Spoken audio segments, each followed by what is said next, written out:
당겨서 발뼈를 맞춰준 거예요. 안녕하세요, 교수님. 네, 안녕하십니까. 최근에 저희 샵에서 이렇게 그 발목이라든지 종아리에 대해서 질환을 가지고 오시는 분들이 많이 있는데 어떤 것들이 있을까요? 질환이라는 요소를 놓고 나면은 우리가 의학적인 코드가 떨어지는 게 있습니다. 병원에 가게 되면 병명 코드라는 게 나오죠. 그게 우리가 그걸 질환이라고 표현을 하는데 고객이 호소하는 건데 코드는 나오지 않는 상태에서 질환도 있죠. 예를 들면 종아리가 터질 것 같다. 발목이 끊어질 것 같다.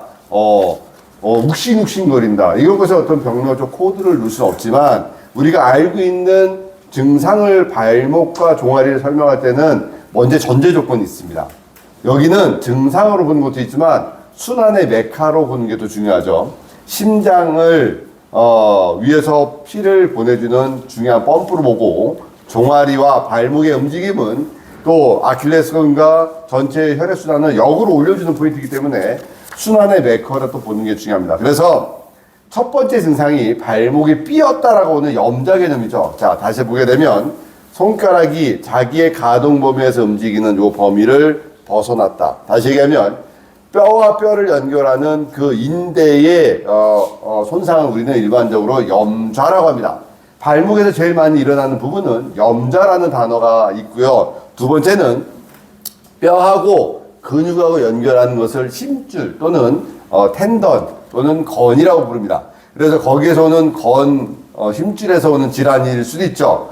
발목 자체의 질환만 얘기하는 거죠. 세 번째는 프랙처라고 얘기하는 골절이죠. 요거만 갖고 얘기하기에는 너무 많은 부분을 설명하기에는 부족하지만 일단 대표적인 질환으로 얘기하면 일단 세 가지를 먼저 설명을 드리고 또 하나는 수단성 장애라고 하는 정맥류, 또 근육의 경련, 또 아킬레스건의 쇼트닝, 짧아진 거, 또 근육이 약화가 되면서 한쪽 근육의 불균형으로 오는 통증 등등 설명되어지는 것이 있어서 사실은 순환이 안 돼서 림프적으로 오는 부종도 있고 또 하지의 순환과 통증과 아킬레스건의 탄력도로 오는 여러 가지 통증 그로 인해서 정맥류까지 설명할 수 있는 설명하려면 되게 많은데 일단 여기까지만 설명하는 게 낫지 않을까 생각이 듭니다. 네. 네, 답변 참 감사합니다.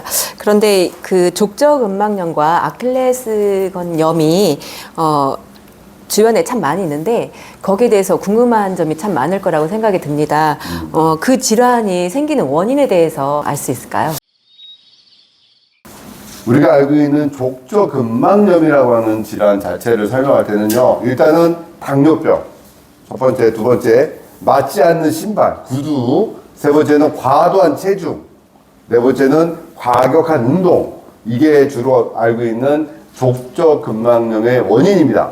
그래서 우리가 알고 있는 그 소모성 질환인 당뇨병이라는 질환과 또 순간적으로 갑자기 늘어난 체중으로 인해서 발해오는 압박감 이것도 질환적으로 오는 것이 족저근막염이고요.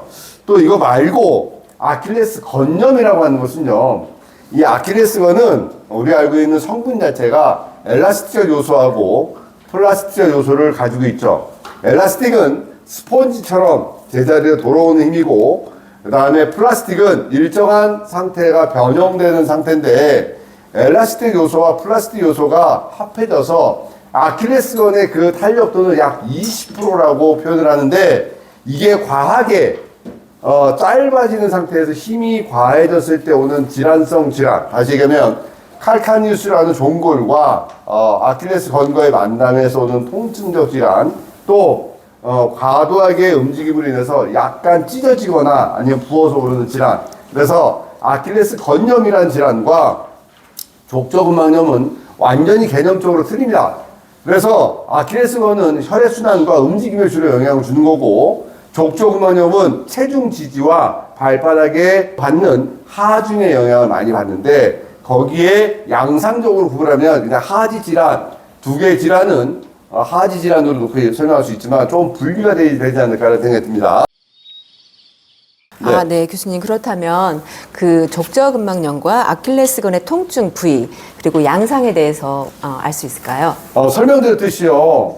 내가 인지하는 자리가 진짜 자리가 아닐 때가 너무 많죠. 우리가 족저건막이라고 하는 그 느낌이 오면 발바닥이 찢어질 듯이 온다라는 느낌이 오기 시작하면 발바닥의 통증이 뇌에 인지가 되면 그 주변의 모든 가동성을 정지시키죠. 그러니까 발목의 움직임의 가동성이 정지가 되고 또 힘이 종아리에도 들어가고 무릎에도 들어가죠. 그러니까 다시 얘기하면 아킬레스 건염이라고 해서 아킬레스 건염이라고 하는 원인 부분이라고 하는 아시얼적 포인트에서 올 수도 있고 그로 인해서 무릎이나 주변의 발목과 주변의 근육에 전반적으로 올 수 있으니 일단은 우리가 눌러보거나 자극을 줘서 통증 부위를 찾고 그 자리가 진짜 자리인지도 확인을 해보고 또 증상의 양상을 보면서 아킬레스 건염의 증상은 이렇다 또는 족저 건염의 증상은 이렇다라고 정확하게 보편적으로 타당하게 설명을 못하겠지만 일반적인 데이터가 있습니다. 예를 들면 족저 건염이라는 것은 발바닥을 바닥에 디디지 못하고 통증이 오고 찢어지는 듯한 통증이 발바닥에 전반적으로 오는 거고 아킬레스 건염은 종아리 뒤쪽과 뒤꿈치에서 오는 증상으로 인해서 걸음의 보행상에 문제가 온다라고 하는 걸로 일반적인 데이터가 나와 있는 걸 참고해서 그렇게 접근하지만 사실은 전체를 다 봐줘야 되지 않을까 생각이 듭니다.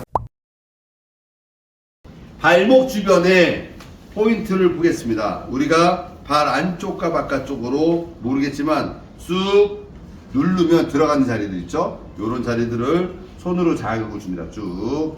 그리고 안쪽에서도 쑥 들어간 자리들 들어가서 비벼주죠. 하나, 둘, 하나, 둘, 하나, 둘. 그리고 아킬레스건 안쪽에 손 놓고 그대로 당겨서 하나, 둘. 또 안쪽에서도 아킬레스건 쪽에서도 하나, 둘 들어주고요. 그 다음에 발을 잡고 한쪽 발로 좌골에다가 발을 걸고 발의 상태가 한쪽은 뒤꿈치를 잡고 한쪽은 발등을 감싸듯이 잡고요. 일정한 상태로 잡고 그 다음에 당겨서 발뼈를 맞춰주는 거죠. 하나, 둘, 셋 들어갔죠? 그리고 체중의 분산이 뒤꿈치로 올 수 있도록 잡아주는 것이 그 중점의 포인트라고 하겠습니다.